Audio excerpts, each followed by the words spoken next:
Bạn có bao giờ chợt thấy rùng mình dù trời không lạnh? Bạn có từng nằm giữa đêm, nghe tim mình đập nhanh mà chẳng rõ vì sao? Có một cảm giác lạ lắm, không ai nói ra, nhưng ai cũng cảm thấy. Một luồng không khí mỏng, nhẹ như sương, nhưng nặng như đá. Nó lẩn khuất giữa dòng tin tức dày đặc mỗi ngày. Động đất, cháy rừng, sóng dữ, bệnh lạ, như thể thế giới đang nhắn gửi điều gì đó mà ta chưa hiểu được. Và rồi, ta bắt đầu nghe nhiều hơn những cái tên kỳ lạ. Một bà lão mù ở Đông Âu nói về ngày đất gầm trời khóc. Một thiếu niên Ấn Độ cảnh báo 3 đại họa sẽ trùng khớp trong một năm. Một họa sĩ Nhật chỉ vẽ lại những giấc mơ và tranh của bà khiến chính phủ họp kín. Và đặc biệt là lời sấm cổ của trạng trình Nguyễn Bỉnh Khiêm khắc trong đá đã hơn 500 năm. Tất cả đều trỏ về một mốc, tháng 7 năm 2025. Tại sao lại là tháng 7?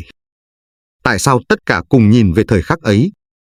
Trước khi đi sâu vào chi tiết, hãy cùng tôi bước qua một cánh cửa đầu tiên, nơi tiên tri bắt đầu thành hiện thực, tại một miền đất tưởng chừng xa lạ, Myanmar, nơi đất đã rung lên và máu đã đổ xuống.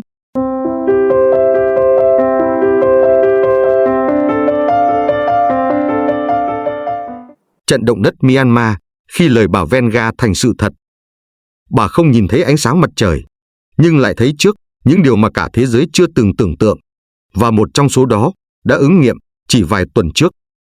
Sáng sớm, ngày 28 tháng 5 năm 2025, khi mặt trời còn chưa ló qua sườn núi, khi trẻ con còn đang cuộn tròn trong chăn, người lớn vừa nhóm bếp chuẩn bị cho một ngày mưu sinh giữa vùng núi san thanh bình. Và rồi, không một dấu hiệu báo trước, không một tin nhắn khẩn cấp, không còi báo động. Đất bỗng gầm lên, mái nhà rơi xuống như bị ai đó giật phăng, núi rừng nứt đôi, những con đường bê tông gãy làm hai như một miếng bánh quy bị bẻ nát. Chỉ trong chưa đầy 3 phút, hơn 2.700 người thiệt mạng. Nhiều ngôi làng bị xóa khỏi bản đồ. Người sống đứng trơ mắt nhìn tay trần bới đất, tìm xác người thân. Có người chỉ còn nhận ra mẹ mình nhờ chiếc khăn choàng sờn cũ quấn trên cổ. Tôi nhớ hình ảnh một người cha. Ông ta ngồi sụp giữa đống đổ nát. Hai tay đen xì vì đất, móng tay rách toạc vì cào gạch. Miệng không còn khóc, chỉ còn lẩm bẩm. Con ơi, bố đây, bố tới rồi con ơi. Đứa bé đã chết. Đôi mắt nó vẫn mở, nhìn thẳng lên trời, như chưa kịp hiểu vì sao hôm nay lại không thức dậy được nữa. Và giờ đây, người ta mới lật lại lời bà Venga. Một bà cụ mù người Bulgaria. Năm 12 tuổi, bà bị bão cuốn thẳng vào một cánh đồng. Khi tỉnh dậy, đôi mắt không còn ánh sáng, nhưng từ ngày đó, bà lại có thể nhìn thấy tương lai. Bà từng tiên đoán vụ 11/9 ở Mỹ, sự sụp đổ của Liên Xô, và cả một căn bệnh hô hấp sẽ lan khắp thế giới từ những năm 1996, mà sau này được gán cho COVID-19. Nhưng đáng sợ nhất là lời bà từng nói về năm 2025. Thiên nhiên sẽ nổi giận, trái đất sẽ gầm lên, và nhiều vùng đất sẽ rơi vào tàn tóc. Người ta khi đó chỉ lắc đầu. Làm gì có chuyện đó, thế giới giờ văn minh rồi. Và rồi, Myanmar rung chuyển. Không chỉ Myanmar. Chỉ vài tiếng sau, Tây Bắc Việt Nam cũng cảm nhận dư chấn. Hàng trăm căn nhà nứt tường, nghiêng móng. Một cụ bà ở Điện Biên, 78 tuổi, run giọng nói. Tôi từng sống qua chiến tranh, nhưng chưa từng thấy đất giận dữ thế này. Tại Thái Lan, một tòa nhà cao tầng đổ sập trong lúc đang thi công. Hơn 20 người chết. Ở Mỹ, bang Nevada ghi nhận 4 trận động đất trong một ngày. Tại Nhật, báo động sóng thần vang lên suốt đêm, hàng ngàn người không dám ngủ. 30 trận động đất lớn trên toàn cầu chỉ trong 3 tháng. 15 vụ cháy rừng khổng lồ. Hạn hán, dịch bệnh, nước sông rút cạn, khí hậu điên cuồng. Mọi người bắt đầu thì thầm. Không lẽ bà Venga nói thật? Có một đoạn clip được lan truyền khắp mạng xã hội Myanmar sau trận động đất. Một bé gái chừng 5 tuổi, tay ôm con gấu bông rách nát, mắt mở to, ngơ ngác hỏi người quay phim. Mẹ cháu đi đâu rồi? Còn nhà cháu đâu? Không ai trả lời. Đây không phải một câu chuyện hư cấu. Tất cả đều có thật. Được ghi nhận, chụp lại, chứng minh. Tất cả chỉ cách đây vài tuần. Và người ta giật mình. Vì bà Venga không hề biết Myanmar là đâu. Chưa từng đặt chân đến châu Á. Vậy mà lại có thể nói ra từng con số, từng hình ảnh, và tất cả khớp đến rợn người. Nhưng bà Venga không phải người duy nhất. Đáng sợ hơn, còn có những người khác. Họ không mù, họ không cần nằm mơ, họ không cần viết sấm. Họ chỉ mới là những đứa trẻ. Như cậu bé Abigail Anand, 14 tuổi, người từng bị cả châu Á cười cợt khi cảnh báo về một dịch bệnh toàn cầu từ năm 2019. Để rồi, chỉ vài tháng sau đó, cả hành tinh đóng cửa. Và giờ đây, chính cậu bé ấy đã đứng giữa hội trường một hội nghị quốc tế, nói ra một câu khiến cả khán phòng im phăng phắc. Năm 2025 là năm của ba đại biến cố. Một xung đột quân sự ở châu Á, một thiên tai toàn cầu, và một sự kiện mang tính diệt chủng cục bộ. Người ta có thể nói rằng đó chỉ là trùng hợp.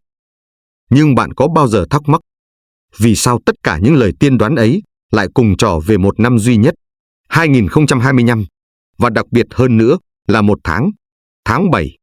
Vậy, cậu bé Abigail Anand đã nhìn thấy điều gì trong năm 2025? Và trong 3 lời cảnh báo ấy, điều nào đang dần trở thành hiện thực? Một cậu bé mới 14 tuổi, một đoạn video đăng trên YouTube, và một câu nói từng bị cả thế giới cười nhạt. Sẽ có một dịch bệnh toàn cầu, bắt đầu từ vùng khí hậu ẩm. Chẳng ai tin, cho đến khi thế giới đóng cửa. Abigail Anand, sinh ra tại Karnataka, Ấn Độ, một cậu bé thích học chiêm tinh, triết học cổ và y học Ayurveda từ nhỏ. Không bạn bè, không đam mê mạng xã hội, cũng chẳng chơi game như bao đứa trẻ cùng tuổi. Thay vào đó, cậu ngồi hàng giờ nghiên cứu sách cổ và bản đồ sao. Tháng 8 năm 2019, khi thế giới vẫn đang đắm chìm trong những lễ hội, buổi hòa nhạc và kỳ nghỉ hè, cậu đăng một video nói về một dịch bệnh nguy hiểm có khả năng bùng phát toàn cầu từ tháng 3 năm 2020, bắt nguồn từ vùng nhiệt đới ẩm, có liên quan đến hệ hô hấp. Clip ấy bị mỉa mai. Một cậu bé 14 tuổi dự đoán tương lai thế giới. Cho đến tháng 3 năm 2020, khi từng quốc gia lần lượt đóng cửa, khi từng con phố vốn nhộn nhịp trở nên vắng như nghĩa địa, khi từng người thân ngồi trước màn hình, khóc vì không thể tiễn biệt người thân mình qua đời vì Covid-19. Lúc đó, người ta tìm lại đoạn video của cậu và sững sờ. Từ trò đùa, Abigail Anand trở thành thần đồng. Cậu được mời đến các diễn đàn quốc tế, hội thảo khoa học và các chương trình truyền hình lớn ở Ấn Độ. Nhưng cậu không thích ánh đèn, không nhận tài trợ, không xây kênh YouTube kiếm tiền. Chỉ lặng lẽ tiếp tục nghiên cứu. Và đến tháng 8 năm 2024, tại một hội nghị công nghệ ở Đài Loan, khi được mời phát biểu, Abigail chỉ nói vỏn vẹn vài phút. Nhưng những gì cậu nói khiến cả khán phòng nín thở. Năm 2025 là bước ngoặt lịch sử. 3 đại biến cố sẽ xảy ra gần như cùng lúc. Xung đột quân sự ở châu Á, đặc biệt là vùng biển phía Đông Nam. Một thiên tai toàn cầu, động đất, sóng thần hoặc khí hậu cực đoan. Một sự kiện diệt chủng cục bộ tại nơi có mật độ dân số cao. Và giờ, hãy đối chiếu. Biến cố đầu tiên, xung đột quân sự ở châu Á. Đầu năm 2025, Trung Quốc và Philippines đã va chạm căng thẳng tại Biển Đông. Tàu chiến vờn nhau, đạn pháo cảnh cáo. Hải cảnh Trung Quốc đi sâu vào vùng đặc quyền kinh tế Việt Nam. Ngư dân phải quay đầu, tàu cá bị truy đuổi. Một va chạm nhỏ cũng đủ làm bùng nổ cả khu vực. Bởi vì, ngay bên kia, Mỹ và đồng minh vẫn hiện diện. Mỗi một hành động là một que diêm châm vào thùng xăng. Tôi từng nghe một ngư dân Ninh Thuận kể lại. Chúng tôi thấy ánh đèn xanh từ tàu lạ ngay sát mũi tàu mình. Họ ra hiệu rút lui. Nhưng chúng tôi chỉ cách bờ 20 hải lý, trong vùng đặc quyền của mình, biển bây giờ không còn là nơi yên bình nữa. Biến cố thứ hai, thiên tai toàn cầu. Không chỉ Myanmar. Tính đến giữa tháng 6 năm 2025, chuỗi động đất từ Thái Bình Dương đến Nam Mỹ, từ Nhật Bản đến Trung Quốc, đã vượt mốc 50 trận, từ 5 đến 7 độ Richter. Tại Pháp, đợt nắng nóng khốc liệt đầu mùa hè đã khiến 143 người tử vong chỉ trong một tuần. Thời tiết biến dạng, khí hậu trở nên kỳ quái. Ở Nhật, người ta bắt đầu nhắc lại ký ức Fukushima 2011. Ở Nam Mỹ, lũ lụt, sạt lở khiến hàng ngàn người mất nhà cửa. Một cụ ông người Huế kể, tôi sống 72 năm, chưa từng thấy mưa tháng 3 như chút lũ, rồi đến tháng 4 thì đất nứt, cây chết. Năm ni, kỳ lạ quá. Biến cố thứ ba, diệt chủng cục bộ. Tại Trung Quốc, dịch bệnh HMPV, virus hô hấp, bùng phát mạnh tại 7 tỉnh. Video lan truyền cho thấy người dân ngã quỵ giữa đường, bệnh viện quá tải, lò hỏa táng xếp hàng chờ. Truyền thông chính thức im lặng. Tại Ấn Độ, một biến thể vi khuẩn ăn thịt người được ghi nhận tại các khu ổ chuột. Nhiều khu vực bị cách ly nghiêm ngặt, không ai được ra vào. Một số bác sĩ bắt đầu bỏ việc vì không được trang bị đầy đủ. Tất cả những điều này đều đã khởi phát. Không phải tương lai, không phải năm sau, không phải có thể, mà là đang xảy ra ngay lúc này. Bạn nghĩ đó là ngẫu nhiên? Một đứa trẻ từng dự báo chính xác đại dịch. Một bà mù từng nói về sóng thần.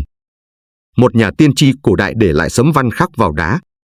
Một họa sĩ vẽ những giấc mơ từ năm 1999. Một học giả kinh dịch Hồng Kông tính ra được chính xác đến phút 5 giờ 35 phút sáng.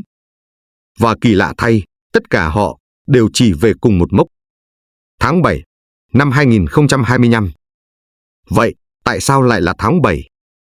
Tại sao không ai nói về tháng 3, tháng 10 hay tháng 12?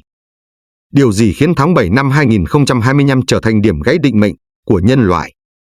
Câu trả lời có thể không nằm trong tay con người, nhưng lại được khắc vào đá từ 500 năm trước. Một lời sấm, một bài thơ, một dấu chỉ. Từ người được mệnh danh là thầy của vua, kẻ thấy trước vận mệnh cả thiên hạ. Nguyễn Bình Khiêm, Trạng Trình.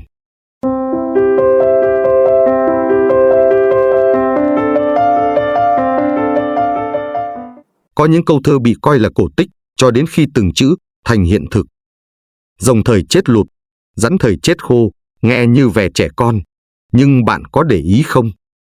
2024 là năm Thìn, và cả miền Bắc Việt Nam chìm trong lũ lịch sử. 2025 là năm Tỵ, và nắng hạn, cháy rừng, khô cạn, thiêu đốt từ lòng đất đến trái tim người. Nguyễn Bình Khiêm, người được triều đình phong là Trạng Trình, không chỉ là một học giả, một quan đại thần, mà còn là một nhà tiên tri. Người dân Việt Nam từ bao đời gọi ông là thầy của muôn đời. Bởi ông không chỉ dạy vua, dạy dân, mà còn để lại lời sấm, lời nhắn cho hậu thế. Những bài thơ ngắn, vần vè, có vẻ giản đơn, nhưng ẩn chứa những mạch lệnh của thời đại. Một trong những bài sấm gây chấn động nhất từng được khắc lên đá ở Kim Lăng Tháp Bi, viết thế này: rồng thời chết lụt, rắn thời chết khô, cơm chia từng bát, gạo lìa từng thưng. Tân lang bán chẳng ai mua, nhà vắng tiếng cười, cưới hỏi nhạt như nước lã. Hãy đối chiếu, năm 2024, Giáp Thìn, Rồng. Tháng 8, Việt Nam chứng kiến đợt lũ khủng khiếp nhất trong 60 năm. Tại Lào Cai, nước lên trong đêm, cuốn trôi cả làng. Tại Hà Nội, chỉ sau vài giờ mưa, phố biến thành sông. Xe nổi lên như phao, người ôm con ngồi trên mái nhà kêu cứu. Ngập từ trung tâm đến miền núi, đê vỡ, ruộng nát. Lũ như rồng dữ, cắn xé từng tấc đất. Tôi từng phỏng vấn một cụ bà ở Hà Nam, 86 tuổi. Giọng bà run run như gió cuối mùa. Tôi từng chạy loạn giữa bom đạn, nhưng trận lũ vừa rồi, tôi thật sự không biết sống sao để qua đêm. Cứ nghĩ, mai mình sẽ chết ướt. Năm 2025, Ất Tỵ, Rắn. Không còn nước tràn như lũ. Ngược lại, đất nứt nẻ, cây khô như cháy âm ỉ từ gốc. Miền Trung Việt Nam, nơi vốn đã nắng nóng, nay như bốc lửa. Cháy rừng lan khắp từ Phú Yên đến Tây Nguyên. Nhiệt độ 43 độ C, nắng không cần đốt cũng tự bắt lửa. Sài Gòn, chỉ trong 2 tháng đầu hè, 4 vụ cháy lớn, nhà dân, chung cư, quán karaoke. Một vụ xảy ra vào đúng lúc nửa đêm. Khói đen cuộn ra từ cửa sổ tầng 4. Người dân chạy không kịp, cái chết đến lặng lẽ như hơi nóng tràn vào cổ họng. Bạn thấy gì? Rắn thời chết khô, ứng với hạn hán, cháy rừng, nhà cháy. Còn câu, cơm chia từng bát, gạo lìa từng thưng thì sao? Tháng 6 năm 2025, giá gạo thế giới đạt đỉnh cao nhất trong 15 năm. Thái Lan và Ấn Độ tạm ngừng xuất khẩu. Việt Nam, dù là nước xuất khẩu gạo lớn, cũng phải siết lại. Người dân miền núi bắt đầu ăn ngô thay gạo.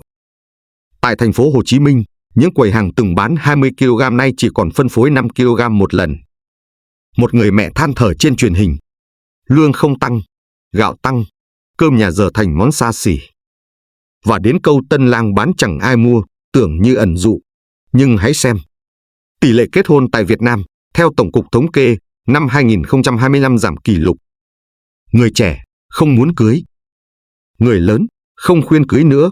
Vì sao? Kinh tế khó khăn. Tương lai mờ mịt. Người ta lo sống trước rồi mới tính đến chuyện hạnh phúc.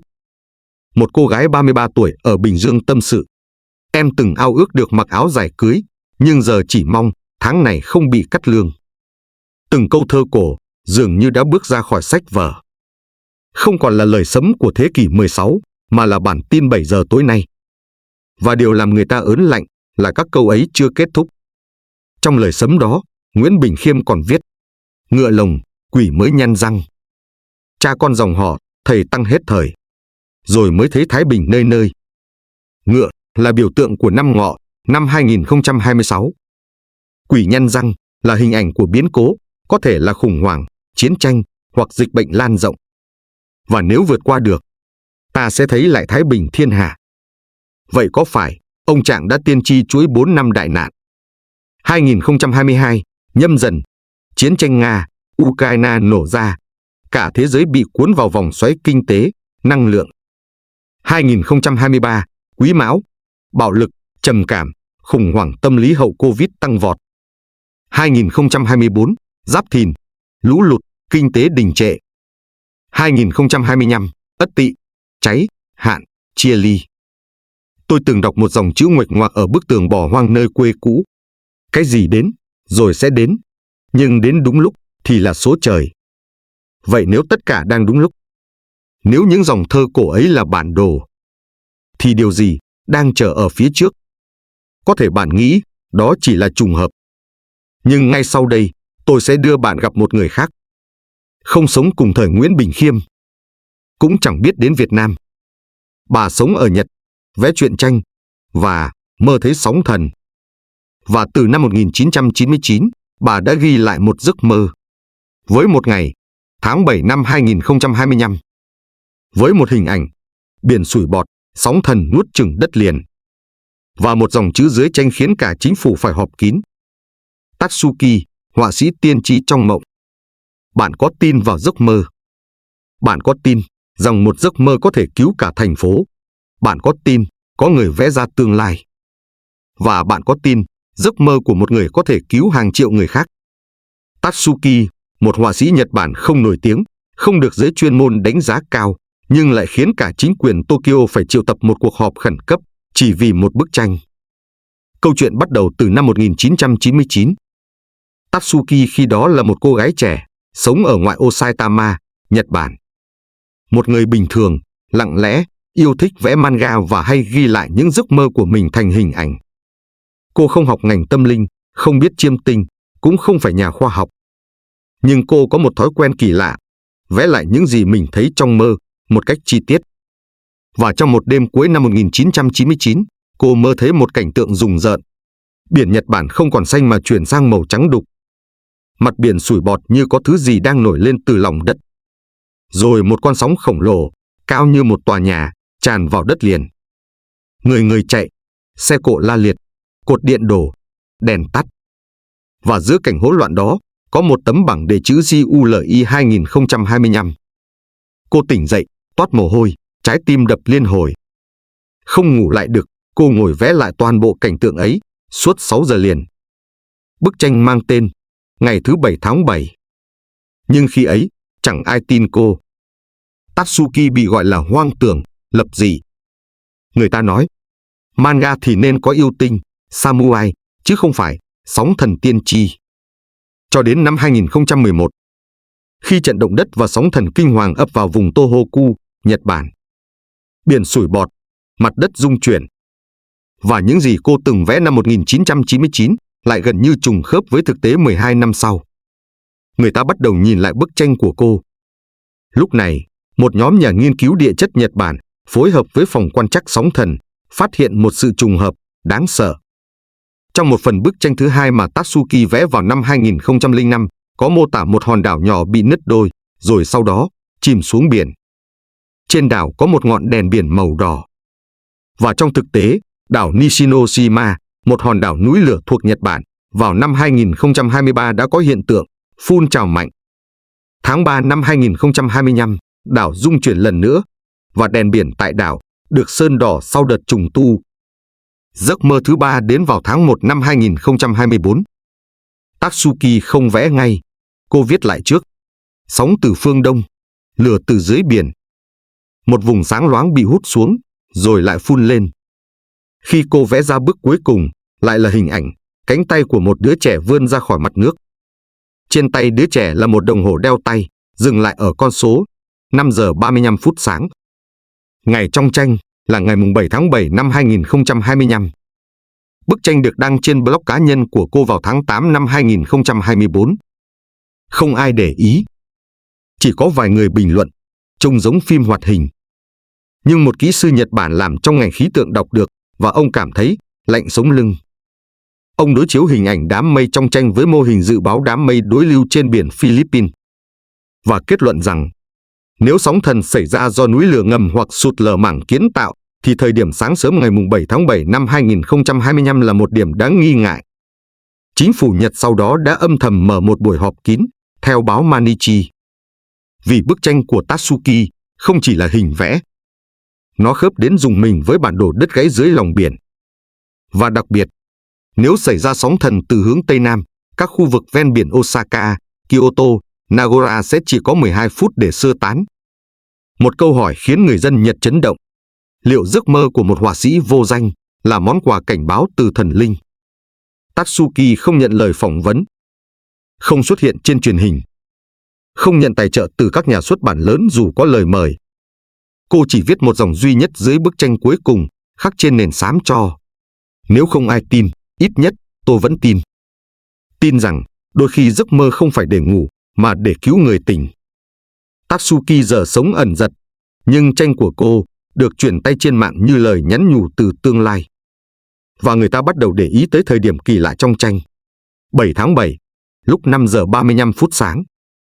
Thời điểm này trùng khớp với những gì Ploy Navacha, cô gái Thái Lan, đã từng nói trong lời tiên tri đăng trên TikTok hơn 1 năm trước. Một người mù, một nhà sấm truyền, một thiếu niên Ấn Độ, một họa sĩ Nhật Bản và một TikToker trẻ tuổi. Tất cả đều không biết nhau. Nhưng tất cả đều nhìn về cùng một thời khắc, tháng 7 năm 2025. Và câu hỏi bắt đầu vang lên, từ người này sang người khác, từ nước này đến nước kia. Liệu có gì đó đang đến? Phải chăng đây là một lời cảnh báo tập thể cho cả nhân loại? Hoặc đây chỉ là sự trùng hợp? Nhưng bạn có để ý không? Từ tháng 5 đến tháng 7 năm 2025, số lượng động vật chết hàng loạt đang tăng vọt. Cá voi lụy bờ tại Việt Nam. Chim rơi giữa trời ở Ấn Độ. Rơi chết hàng nghìn con ở Úc. Và lục bình, loài cây thủy sinh, đang trôi dày đặc tại đồng bằng sông Cửu Long như một tấm thảm phủ mặt nước. Đây có phải là điểm báo? Hay là phản ứng của tự nhiên trước một biến đổi sắp xảy ra? Nhưng có một điều khiến tôi không thể rời mắt khỏi những giấc mơ kia. Là bởi tất cả những lời tiên tri ấy, từ Ploy Navaracha đến Tatsuki, không chỉ nhắm vào tháng 7, mà còn nhắm vào một thời điểm, chính xác đến từng phút. 5 giờ 35 phút sáng, ngày 7 tháng 7 năm 2025. Câu hỏi là, tại sao? Tại sao lại là khoảnh khắc ấy? Tại sao lại trùng với giờ linh trong kinh dịch, với các vận số trong tử vi, với cả quẻ khảm, đại diện cho thủy tai?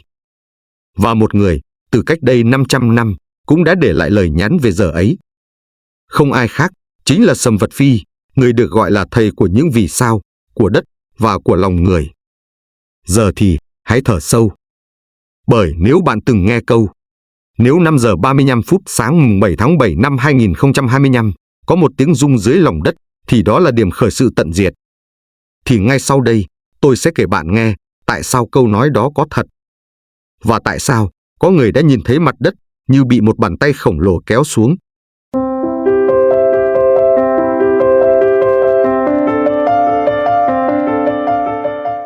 Nếu 5 giờ 35 phút sáng 7 tháng 7 năm 2025, có một tiếng rung dưới lòng đất, thì đó là điểm khởi sự tận diệt. Một lời nói mơ hồ. Hay, một thông điệp có thật từ hàng trăm năm trước, mà chúng ta đã luôn bỏ qua.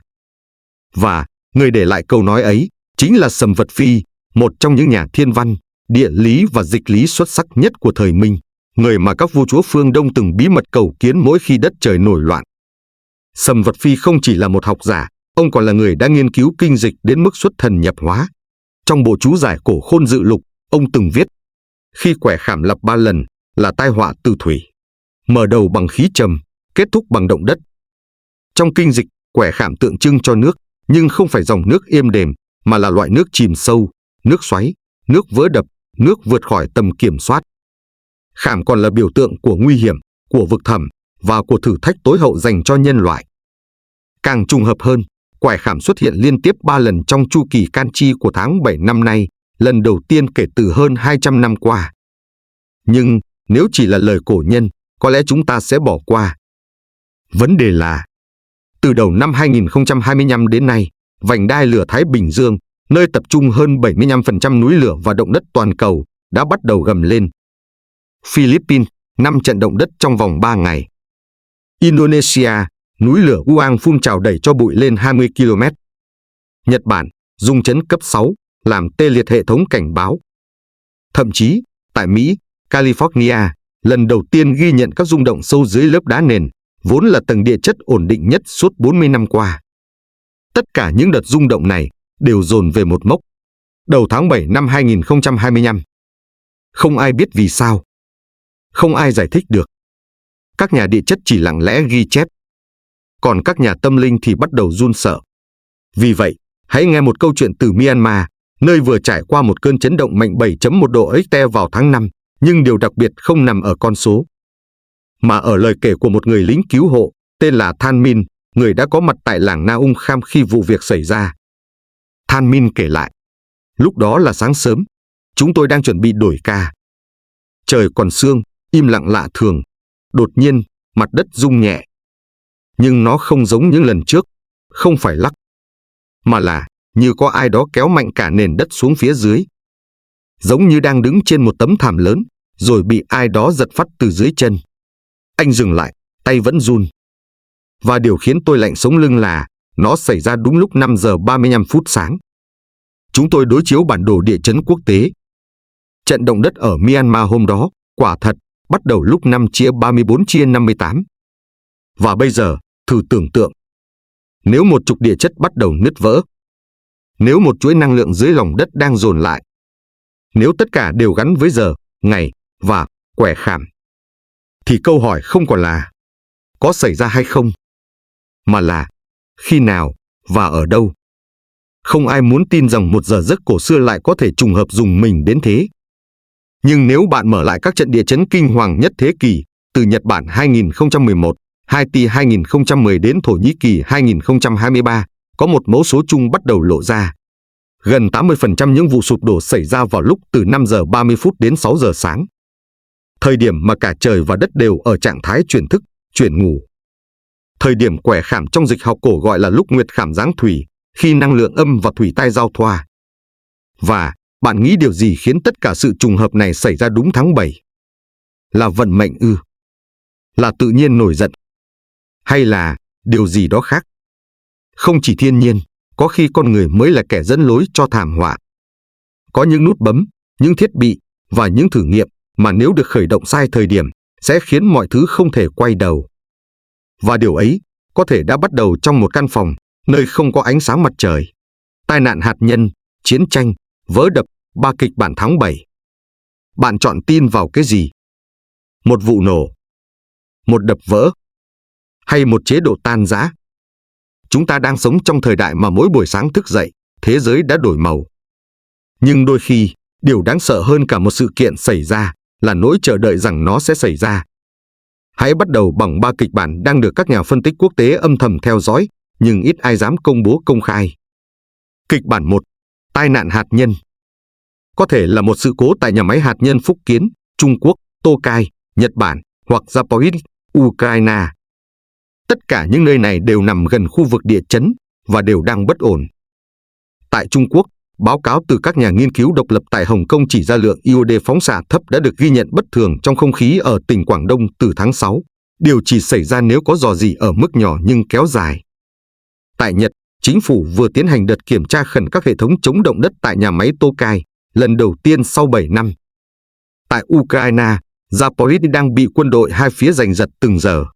Nếu một quả đạn pháo rơi trúng buồng chứa hạt nhân, điều gì sẽ xảy ra? Một đám mây phóng xạ, một lệnh cấm bay, một vùng đất trở thành vùng chết, Chỉ một sự cố, thế giới thay đổi. Kịch bản 2. Vỡ đập. Có thể là đập Tam Hiệp ở Trung Quốc, nơi được gọi là con dao hai lưỡi giữa lòng Trường Giang. Từ đầu năm, lượng mưa tại Trung Quốc tăng gấp đôi so với cùng kỳ. Dữ liệu từ vệ tinh Sentinel-1 của ESA cho thấy mực nước các hồ chứa phía thượng nguồn đang dâng cao bất thường. Từ năm 2020, giới chuyên gia đã nhiều lần cảnh báo, nếu đập Tam Hiệp vỡ, hơn 600 triệu người ở hạ lưu có thể bị ảnh hưởng, từ Vũ Hán, Nam Kinh đến Thượng Hải. Bạn hãy tưởng tượng, một đêm mưa không ngớt, một tiếng nổ như sấm vang dội, và chỉ sau 30 phút, các thành phố biến thành đại dương. Không phải tưởng tượng, đã từng xảy ra ở Hàm Dương năm 1931. Kịch bản 3. Chính biến hoặc tan rã hệ thống. Trong vòng 2 tháng qua, 3 quốc gia có vũ khí hạt nhân đều có dấu hiệu bất thường trong nội bộ chính trị. Nga, làn sóng tướng lĩnh từ chức và bị bắt. Trung Quốc, hàng loạt bí thư tỉnh ủy bị điều chuyển, mạng xã hội xôn xao về những chuyến máy bay bí mật rời khỏi Bắc Kinh. Pakistan, biểu tình rầm rộ sau vụ trúng cử gây tranh cãi. Các nhà phân tích gọi đây là hiệu ứng Đông Âu giai đoạn 2, giống như những gì xảy ra trước khi Liên Xô sụp đổ. Nếu một chính quyền lớn tan rã, sẽ không chỉ là vấn đề nội bộ. Hàng trăm đầu đạn hạt nhân, hệ thống chỉ huy và các liên minh quân sự sẽ mất phương hướng. Một cú ngã kéo theo cả loài người vào khoảng không vô định. Đến đây, có thể bạn sẽ nói, chỉ là giả định, đã bao lần người ta nói thế, rồi đâu có gì xảy ra. Phải, đúng, nhưng cũng đúng như lời của một nhà sử học. Thế giới chỉ cần sai một lần. Hãy nghe câu chuyện sau. Một nhà nghiên cứu người Nhật tên Kenji Takahara làm việc tại Viện Công nghệ Tokyo. Tháng 5 vừa rồi, ông đang ở phòng thí nghiệm thì hệ thống báo động hạt nhân vang lên. Đèn đỏ nhấp nháy, âm thanh lạnh lẽo vang cả khu phố. Ông kể lại, tôi chỉ kịp bấm nút khóa cửa tự động và lấy khẩu trang chống phóng xạ. Nhìn ra cửa sổ, tôi thấy hàng trăm người lao ra khỏi các tòa nhà. Không ai biết gì, không ai hiểu điều gì đang xảy ra. Có người hét, North Korea launches a missile. Có người khóc, có người đứng yên như tượng. Trong 10 phút, chúng tôi nghĩ đó là ngày tận thế. Hóa ra là lỗi kỹ thuật. Nhưng khoảnh khắc ấy đã để lại vết cắt không bao giờ lành.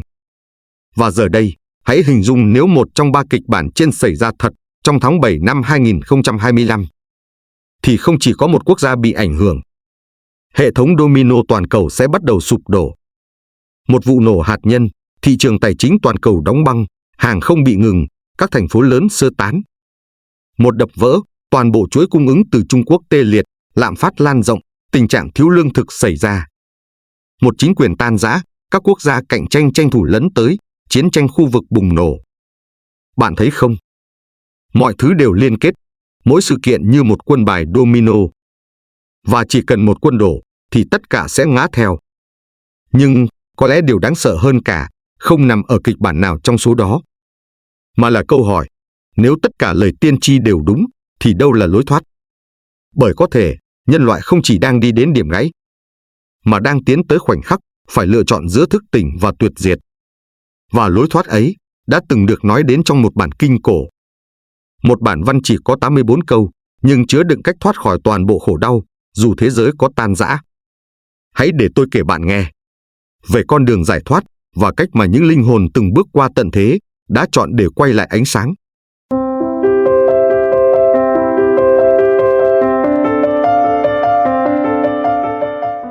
Không lời tiên tri nào bảo bạn phải chạy. Tất cả chỉ bảo bạn quay đầu. Chúng ta hay hỏi, nếu thế giới sụp đổ, ta sẽ làm gì để sống sót? Nhưng có lẽ, câu hỏi đúng hơn phải là, nếu còn sống, ta có đang sống đúng? Ngày xưa, có một người đàn ông sống ven biển Miyagi, Nhật Bản. Mỗi ngày, ông đi làm về lúc 5 giờ chiều. Ngồi ăn cơm với mẹ. Đến tối, ra ngoài nhìn biển. Ông không phải người giàu. Cũng không phải là người tu hành. Chỉ là một người con trai bình thường, với một người mẹ già nua. Cho đến một ngày, năm 2011, sóng thần ập đến. Cả khu làng bị cuốn phăng chỉ trong 8 phút. Ông bị nước cuốn trôi, nhưng may mắn bám được vào cành cây lớn và sống sót. Sau đó, ông trở lại ngôi nhà.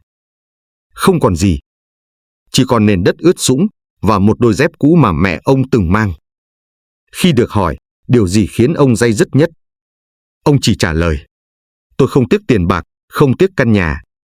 Tôi chỉ tiếc một điều, là sáng hôm đó, tôi đã không ôm mẹ lần cuối. Vì vậy, không phải tất cả lời tiên tri đều để ta sợ.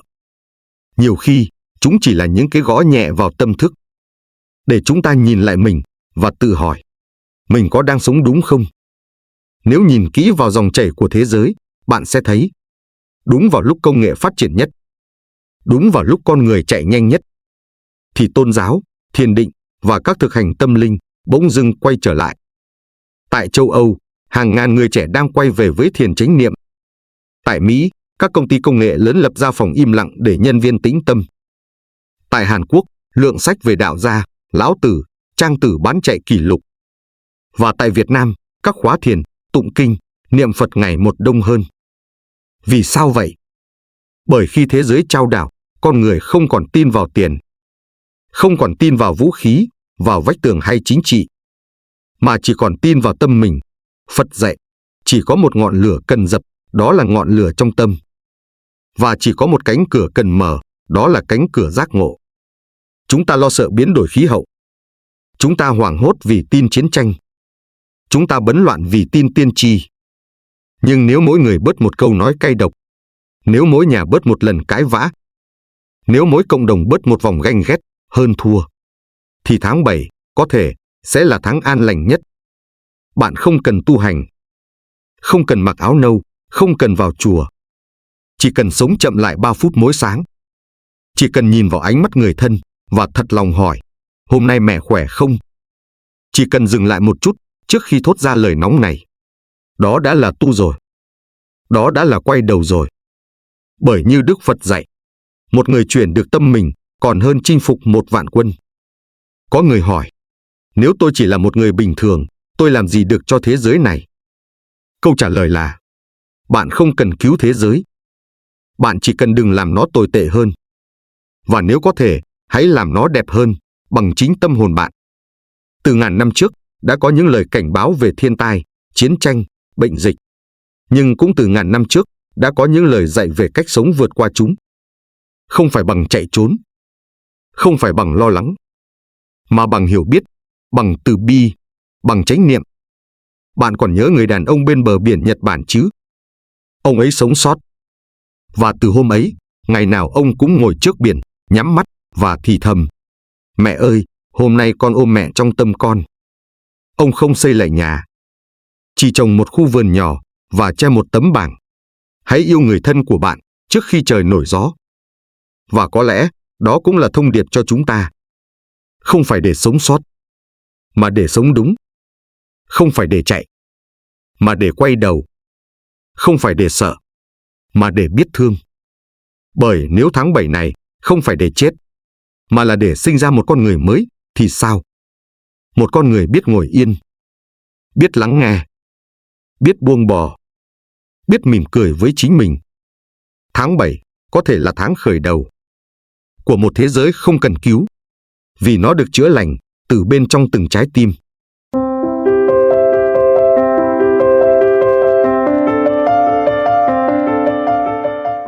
Có thể bạn chẳng ngăn được sóng thần, nhưng bạn có thể giúp ai đó khỏi đắm. Chúng ta đang bước vào một tháng đặc biệt. Không phải vì những lời tiên tri, cũng chẳng phải vì điềm báo kinh hoàng, mà bởi vì tháng 7 là một bài kiểm tra lặng lẽ. Kiểm tra nhân tâm. Sóng có thể đến, trời có thể chuyển. Nhưng nếu lòng người an, nếu trái tim cùng hướng thiện, thì những cơn địa chấn lớn nhất cũng sẽ trôi qua như một cơn gió nhẹ. Không ai trong chúng ta đủ sức thay đổi thế giới. Nhưng mỗi người đều đủ khả năng làm dịu thế giới bằng một lựa chọn nhỏ. Bạn có thể bắt đầu từ một lời cầu nguyện vào mỗi sáng. Không cần dài. Chỉ cần thật lòng. Chỉ cần khẽ nhắm mắt, rồi thì thầm. Xin cho con được sống tỉnh thức hôm nay. Hoặc chọn một câu chú, một hơi thở chậm, một khoảng lặng trong ngày, để quay về với chính mình. Để tắt những ồn ào. Và để thấy, lòng vẫn còn sáng. Một người phụ nữ Việt từng sống sót sau sóng thần tại Nhật Bản kể lại. Tôi không thấy sóng đến. Tôi chỉ thấy ánh mắt của một người đàn ông kéo tôi ra khỏi dòng nước. Ánh mắt ấy không sợ hãi, không hỏi han, chỉ có một điều, quyết cứu tôi. Và từ giây phút ấy, tôi quyết sống xứng đáng. Nếu bạn cảm được điều gì đó từ video này, hãy để lại một lời nguyện. Không phải để ai khác đọc, mà để chính bạn thấy mình vẫn còn tin. Tin vào ánh sáng. Tin vào lòng người. Tin rằng tháng 7 này, dù xảy ra điều gì, ta cũng sẽ đi qua nó bằng một tâm an. Tháng 7 sắp đến. Đừng đợi một video khác. Hãy bắt đầu từ hôm nay bằng ánh sáng trong tâm mình.